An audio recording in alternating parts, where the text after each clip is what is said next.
Hello students, आज मैं बात करने जा रही हूँ केमिकल इक्विलिब्रियम के बारे में। ठीक है, तो सबसे पहले आप केमिकल इक्विलिब्रियम जान लेते हैं कि क्या होता है। कि जैसे कोई रिएक्शन है A + B gives equilibrium state में C + D। तो यहाँ पे A और B जो है रिएक्टेंट है और C और D जो है प्रोडक्ट है। तो यहाँ पे हम इक्विलिब्रियम कंडीशन कब बोलेंगे किसी भी रिएक्शन में, जब रिएक्टेंट जो है जब रिएक्शन स्टार्ट नहीं हुआ है तो रिएक्टेंट जो है धीरे धीरे क्या होगा, प्रोडक्ट में चेंज होने लगेगा। मतलब ये फॉरवर्ड डायरेक्शन जाएगा, फिर उसके बाद एक समय आएगा कि प्रोडक्ट की संख्या ज़्यादा हो जाएगी, अमाउंट ऑफ प्रोडक्ट ज़्यादा हो जाएगा। तो यहाँ पे प्रोडक्ट जो है फिर से क्या होगा, रिएक्टेंट में चेंज होने लगेगा। ठीक है, तो यहाँ पे दोनों इस प्रोडक्ट से फिर रिएक्टेंट पे जाएगा तो वो रिएक्शन जो है वो बैकवर्ड कहलाएगी। तो यहाँ पे जब एक ऐसा स्टेट आएगा कि जब दोनों का कंसंट्रेशन जो है वो सेम हो जाएगा, तो उस कंडीशन को हम इक्विलिब्रियम स्टेट बोलते हैं। ठीक है, तो यहाँ पे जो इक्विलिब्रियम स्टेट है उसको हम के इक्विलिब्रियम से शो करते हैं, इक्विलिब्रियम कांस्टेंट से, जिसको के इक्विलिब्रियम से डिनोट किया जाता है।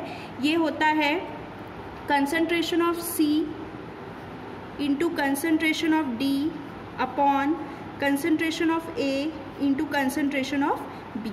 तो ये जो इक्विलिब्रियम स्टेट में जो प्रोडक्ट की कंसंट्रेशन है और जो रिएक्टेंट की कंसंट्रेशन है, दोनों की कंसंट्रेशन सेम हो जाती है और उसी स्टेट को इक्विलिब्रियम स्टेट या फिर इक्विलिब्रियम कांस्टेंट कहा जाता है।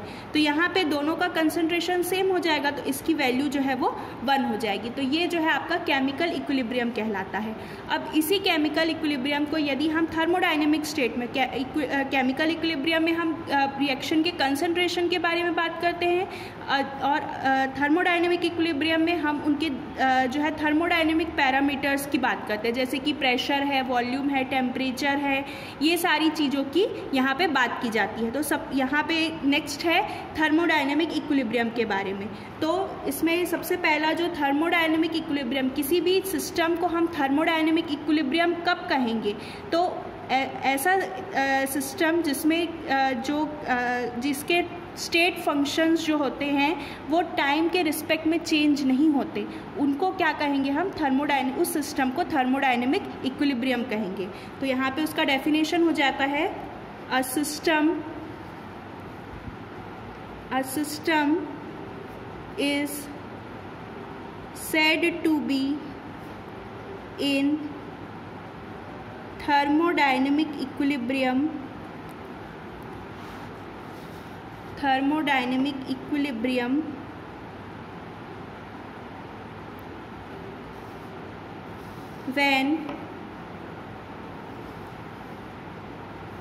when the state function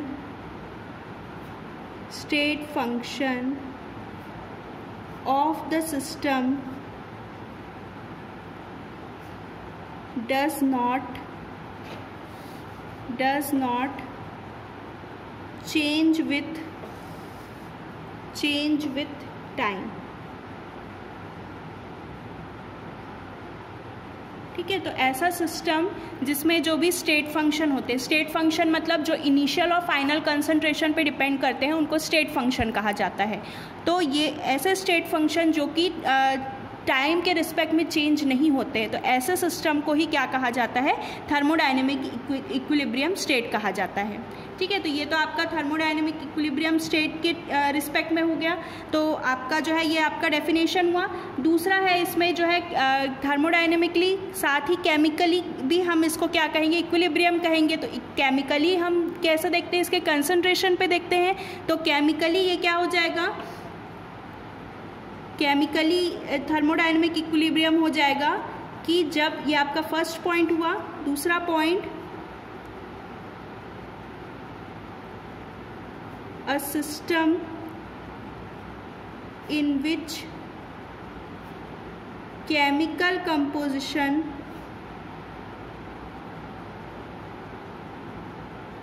does not change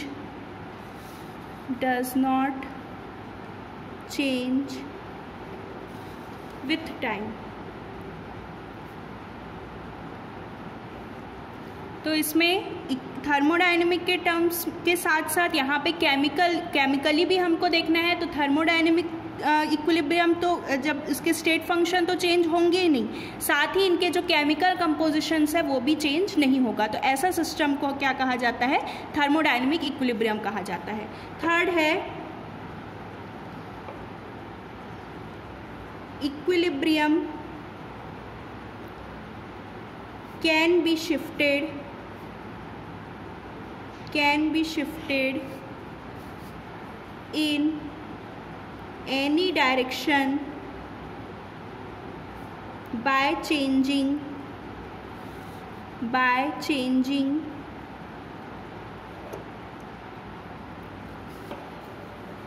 variables through infinitesimal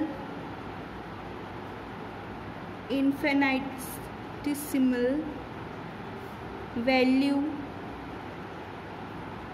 and can be recovered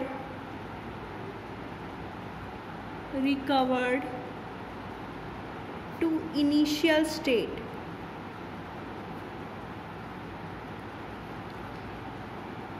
Equilibrium can be shifted in any direction by changing variables through infinitesimal value and can be recovered to initial state.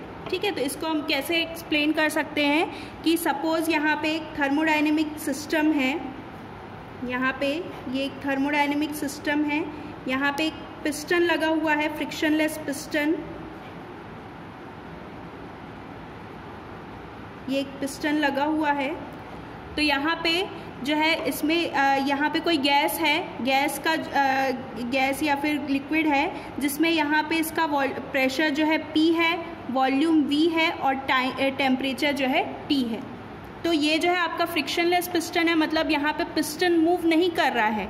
ठीक है, तो यहाँ पे इसका volume जो है वो जब रिएक्शन होने के बाद भी जब इसका प्रेशर, वॉल्यूम और टेम्परेचर चेंज नहीं होगा तो वो इसका इक्विलिब्रियम कंडीशन होगा।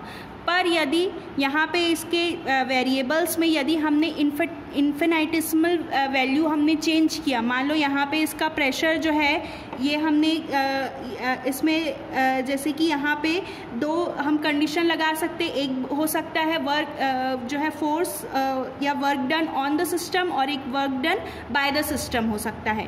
तो अगर वर्क डन यहाँ पे जो भी इसका इक्विलिब्रियम स्टेट कब होगा, जब इसका जो ऑन द सिस्टम जो फोर्स लग रहा है और इसके जो बाय द सिस्टम फोर्स लग रहा है दोनों यदि इक्वल होंगे, मतलब इसके जो फोर्स एक्टिंग फोर्स और इसका अपोजिंग फोर्स दोनों सेम होगा तो वो उसका इक्विलिब्रियम स्टेट कहलाएगा। पर यदि हमने किसी भी वेरिएबल्स को, प्रेशर, टेम्परेचर या वॉल्यूम को यदि हमने इन्फिनिटेसिमल वैल्यू हमने चेंज कर लिया है, इसको बढ़ा दिया है, मान लो इसका प्रेशर मैं P प्लस dV कर देती हूँ, dP कर देती हूँ, तो यहाँ पे इसका प्रेशर जो है मैंने जो है इन्फिनाइट टाइम्स जो है वो इंक्रीज़ कर दिया। तो इसमें कुछ तो यहाँ पे प्रेशर इंक्रीज़ हुआ है, मतलब यहाँ पे क्या हो जाएगा, इसका पिस्टन जो है वो अपवर्ड मूव करेगा। ठीक है, तो यहाँ पे ये जो है इसका प्रेशर, ये जो है इक्विलिब्रियम डिस्टर्ब हो गया। फिर जो है इसका इक्विलिब्रियम डिस्टर्ब हुआ तो यहाँ पे ये जो है इसका जो पिस्टन है वो इस तरफ मूव करेगा। यदि मैं इसके जो है इसका जो प्रेशर जो है वो इस तरफ इंक्रीज़ कर दूँ, मतलब P प्लस dP, यदि मैं इसका जो है ऑन द सिस्टम इंक्रीज़ करूँ तो इसका जो प्रेशर है वो डिक्रीज़ हो जाएगा। तो यहाँ पे ये जो पिस्टन है वो नीचे की तरफ मूव करेगा। मतलब यहाँ पे मैंने कोई भी इन्फिनाइट टाइम्स यदि उसका जो है किसी भी वेरिएबल्स को चेंज किया तो उसका जो इक्विलिब्रियम है वो डिस्टर्ब हो जाएगा और वो या तो फॉरवर्ड डायरेक्शन या फिर बैकवर्ड डायरेक्शन में मूव कर जाएगा। लेकिन यदि इसी कंडीशन में यदि मैं इस पोजीशन पे इसको यहाँ पे ये चेंजेस हुआ है, लेकिन यदि मुझे इनिशियल स्टेट लाना है तो यहाँ पे ये जो है इसको मैं ये सबसे पहले ये पिस्टन, यहाँ पे प्रेशर मैंने इंक्रीज़ किया तो ये पिस्टन अपवर्ड हुआ, फिर मैंने प्रेशर डिक्रीज़ इस तरफ ऑन द सिस्टम लगाया तो फिर से ये प्रेशर जो है वो कम हो जाएगा और फिर से ये अपने इनिशियल पोजीशन पे आएगा। तो इस प्रकार से यहाँ पे मैं इसके इक्विलिब्रियम को क्या कर सकती हूँ, इन्फिनाइट टाइम में इंक्रीज़ करके इसके जो है मैं इनिशियल स्टेट को वापस से। अब जो है इसके रिस्पेक्ट में ये जो थर्मोडाइनमिक इक्विलिब्रियम है इसका 3 टाइप्स है। तो यहाँ पे टाइप्स ऑफ थर्मोडाइनमिक इक्विलिब्रियम। तो यहाँ पे थर्मोडाइनमिक इक्विलिब्रियम के यहाँ टाइप्स हम देखेंगे। तो सबसे पहला है मैकेनिकल इक्विलिब्रियम। मैकेनिकल इक्विलिब्रियम क्या होता है? यदि कोई भी वर्क जो है ऑन द सिस्टम या बाय द सिस्टम कोई भी वर्क डन नहीं हो रहा है तो वो स्टेट उसका मैकेनिकल इक्विलिब्रियम कहलाता है। तो इसका डेफिनेशन हो जाएगा when no work is done on the system or by the system, then it is known as mechanical equilibrium।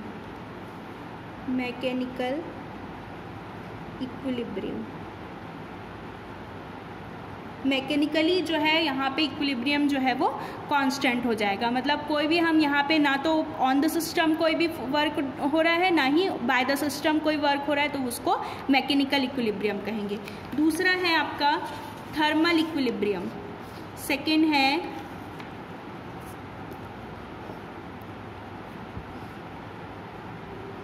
Thermal equilibrium.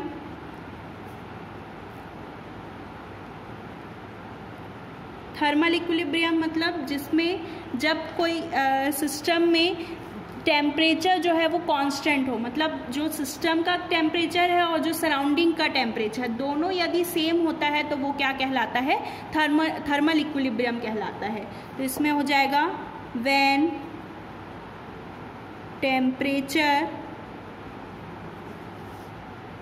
remains constant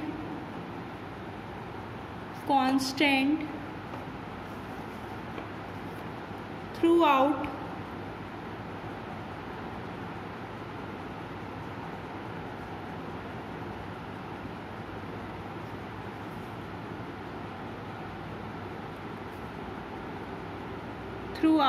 the system, including surrounding,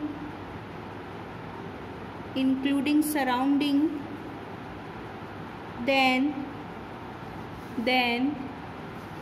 it is known as thermal equilibrium।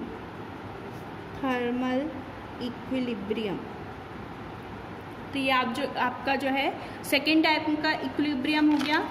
Third है chemical equilibrium. Third equilibrium है chemical equilibrium.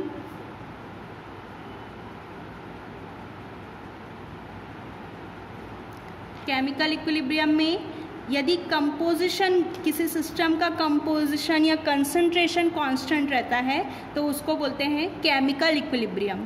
When composition of the system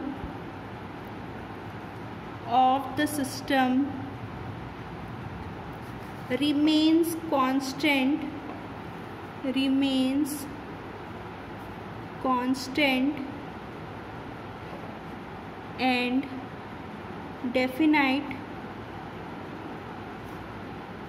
it is known as chemical equilibrium।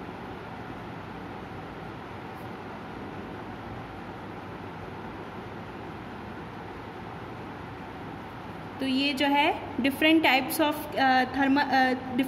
Of thermodynamic equilibrium थे। इन तीनों condition में यदि कोई भी जो है आपका कंडीशन यदि रहा तो वो सिस्टम जो है वो थर्मोडायनेमिक इक्विलिब्रियम कहलाएगा।